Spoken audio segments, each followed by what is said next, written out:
Hi guys, today we will talk about how to delete your data and account or your account on your Pinterest app. We will go to figure out this solution or know how can do that. You can do that on your Pinterest app.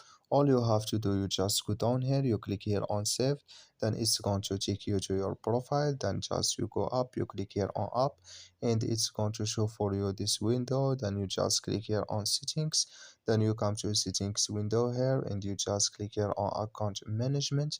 Then you come to account management here and you click here on delete your data and account, and you just click here on continue, and you just give them a reason why you want to delete your account, and it's going to delete your account.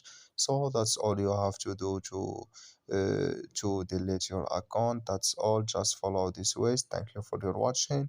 Don't forget to support us by liking, subscribe, and see you in next video.